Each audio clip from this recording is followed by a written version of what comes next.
Sup dudes, Joyboy here with another theory for you guys. Hope you enjoy. This one will be about Alabasta Kingdom and its role during the Void Century, given some new evidence that just appeared in this latest chapter, chapter 823. So I don't know if everyone knows this or not, so just in case I'm going to explain it, but there's a very old and popular theory that I think is well supported, that Alabasta Kingdom, despite having been revealed to be part of the original 20 kings that founded the world government, was actually an ally to the Ancient Kingdom.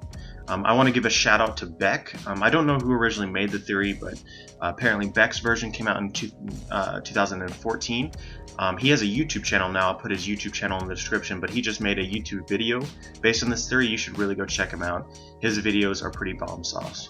So I'm going to do a quick recap of this theory and why people think that Alabasta was part or an ally with the Ancient Kingdom despite being part of the 20 kings. So we know that there is a poneglyph located in Alabasta. What's interesting about this is, given the poneglyphs that we currently know the location of, Alabasta's is the poneglyph that does not fit. We have poneglyphs located in O'Hara, which the O'Harans were trying to decipher the true history. And then the other poneglyphs that we find in Fishman Island, on Zoe, and as well as Shandoria, those are all confirmed as allies to the Ancient Kingdom. And so the poneglyph here that doesn't fit is the Alabasta poneglyph. All these other poneglyphs are located with peoples that we could assume are allied with the Ancient Kingdom. Like the Ancient Kingdom put these poneglyphs under the protection of their allies, whereas the Alabasta was supposedly part of the 20 kings. And it's really interesting that they're the outlier here. To fuel this speculation further, we have a line from Cobra, which he said to Nico Robin back in the Alabasta arc, where he said that his family was supposedly protecting the poneglyph. And Nico Robin looks at him and sort of basically says to him, no, that can't be the case, because the Alabasta or the Nefertari family were supposedly part of the original 20 kings, and therefore there's no way that they would be trying to protect that poneglyph. But I think that Cobra was actually telling the truth, and that his family was really protecting that poneglyph.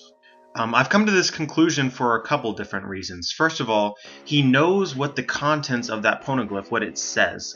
He knows that it speaks about Pluton, and he also is aware that Pluton is located somewhere in Alabasta.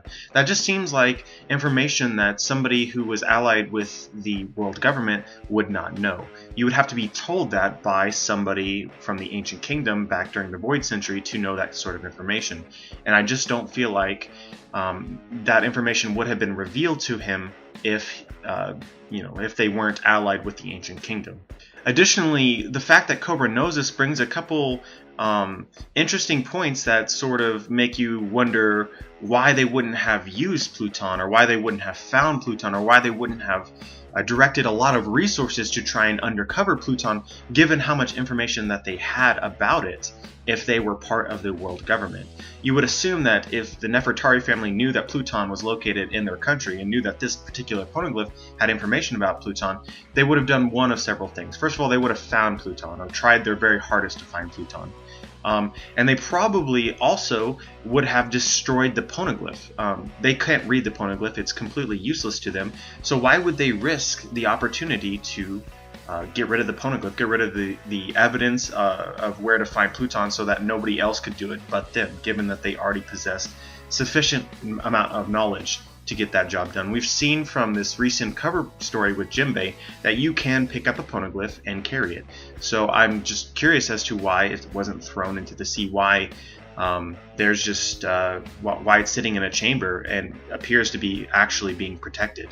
And then to only further the speculation, we know that the Nefertari families of the 20 original kings that formed the world government, only the Nefertari family did not move to Marijoa. Why is that the case? Why were they the only family not to go become a celestial dragon? I think that's pretty much easily explained, as they were actually secret allies or something like that with the Ancient Kingdom, and they didn't want to associate themselves with the other celestial dragons when the Ancient Kingdom was defeated. But anyway, that's a quick recap of the theory. I can go into more in depth, but I feel like there's sufficient amounts of information on the internet already for you guys to go look up and check out the theory in its entirety. But I definitely do believe in this theory, and this last chapter added a new bit of information that almost, for me, well, I mean, it was pretty much already confirmed in my head previously, but for those that might have been on the fence, this will definitely put you over the fence, which is in this latest chapter, they revealed Alabasta's flag, their home flag, and it actually contains the same symbol that we see on the Kozuki flag, which we know that the Kozukis made the poneglyphs, and on their flag you see the circle surrounded by 8 smaller circles, and that same symbol is on Alabasta's flag. And when I started to research this further, I came up with something interesting, and you guys can fact check me on this because I wasn't 100% thorough, so I might have missed something, but we never saw the Shandoria flag, and we never saw the Ohara flag.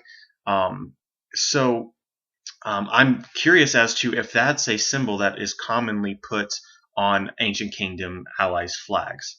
But we do know that the Kozukis were allied with the Ancient Kingdom, and here we see this same exact symbol on the Alabasta flag. The only thing that really is concerning to me about this bit of information is if this was common knowledge that this symbol was associated with the Ancient Kingdom, why haven't the Alabasta Kingdom already been found out by the world government as betrayers of the 20 Kings?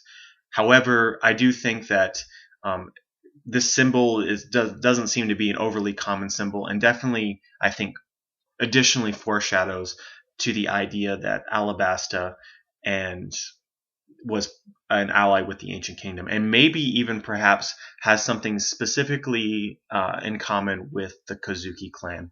But I'm a little bit less gung-ho with that particular idea. Credit goes to Saffron Kaizoku for noticing this particular detail. He did an amazing job noticing this, and I got really excited and asked him if I could do this video. But yeah, that's all that there is for this particular video. Let me know what you think. Make sure to comment if you have anything that you want to add to the topic. Like the video.